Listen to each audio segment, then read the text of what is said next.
So in the last section, we briefly discussed the anatomy and function of the vestibular system, and now we're going to talk about vestibular disorders. So the most common symptom of vestibular system dysfunction is vertigo. So vertigo is a sense of motion where there is no motion. Pathological vertigo occurs with both peripheral and central disorders and arises from a disturbance of spatial orientation in the vestibular cortex. So vestibular disorders can also cause pathological nystagmus, as opposed to optokinetic nystagmus, unsteadiness, ataxia, which is incoordination, nausea, and vomiting.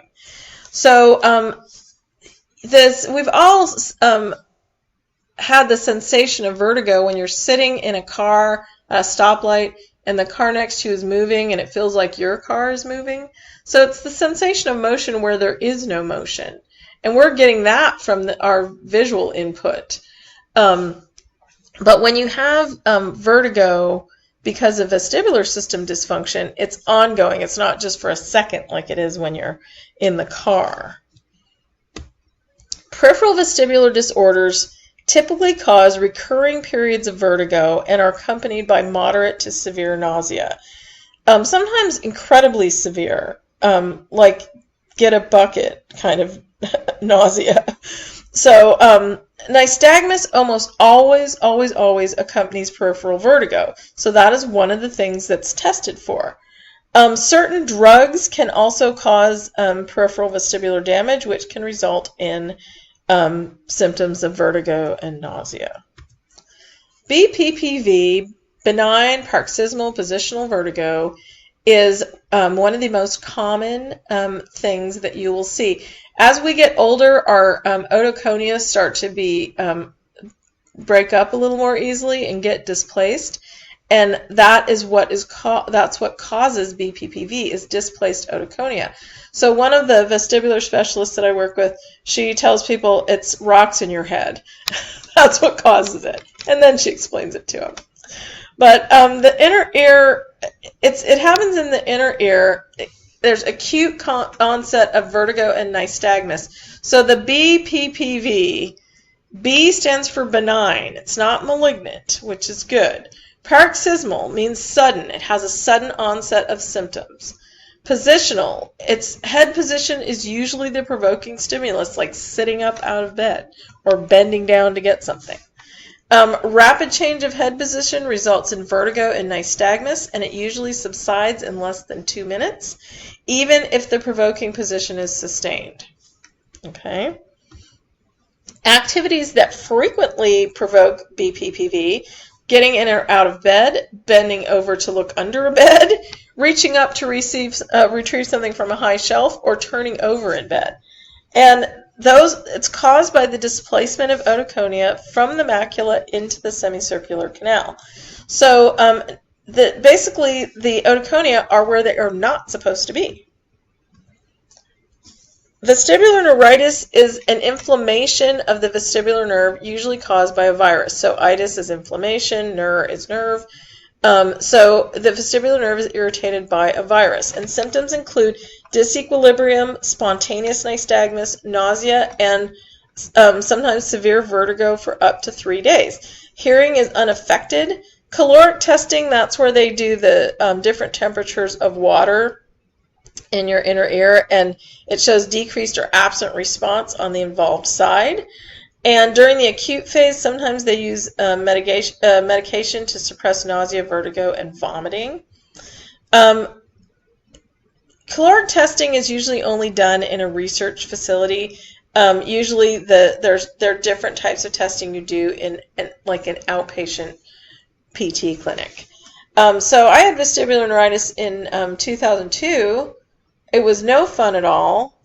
I always have to go through my 3 stages of getting better. Stage 1, I feel sorry for myself.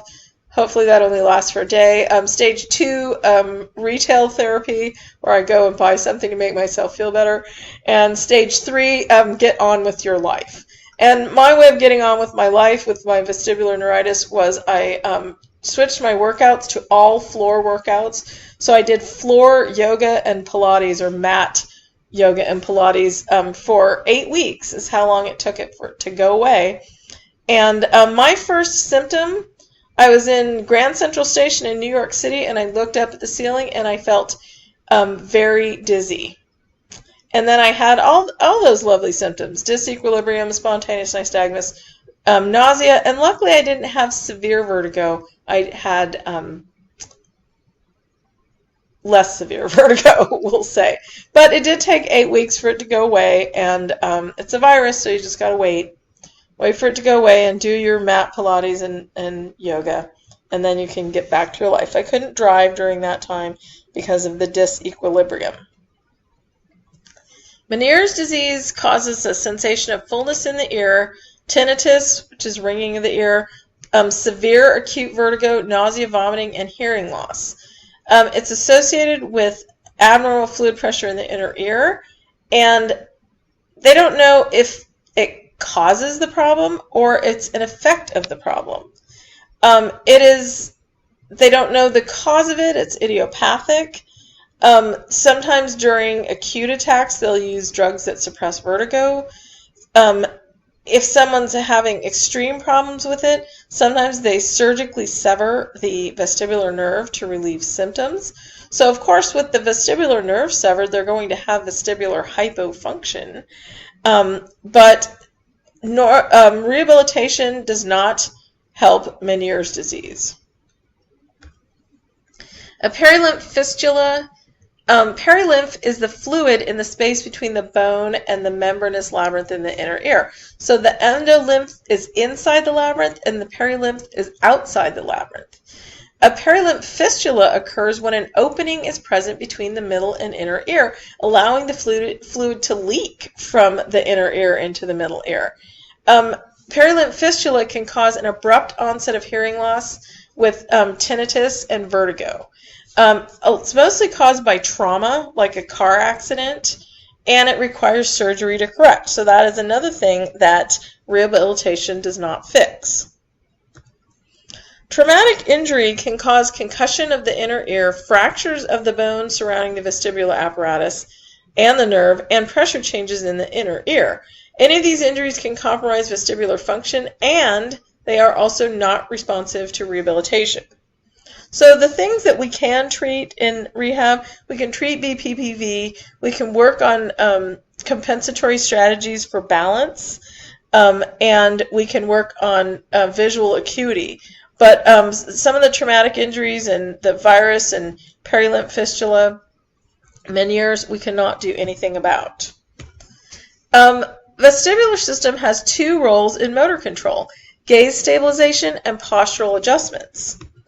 So with central vestibular disorders, they are a result. So all the ones we talked about before were peripheral. So with central vestibular disorders, they're a result of the damage to vestibular nuclei or connections within the brain. Central vestibular disorders typically produce milder symptoms than peripheral disorders. Isn't that nice? So that is the answer to one of those learning objectives. Central vestibular disorders have milder symptoms than peripheral disorders. Central vestibular disorders are most commonly the result of ischemia or tumors in the brainstem or cerebellar region, cerebellar degeneration, MS, or Arnold-Chiari malformation can also cause central vestibular disorders. In evaluating the vestibular system, and of course this is being done by a PT or a sometimes ear, nose, and throat specialists, physicians will do this. The patient report dizziness. They're often describing different experiences.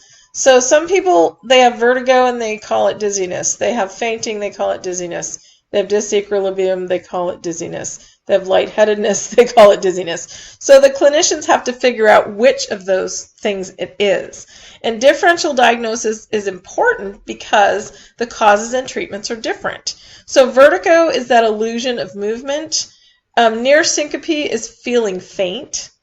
Disequilibrium is loss of balance. And lightheadedness is that inability to concentrate.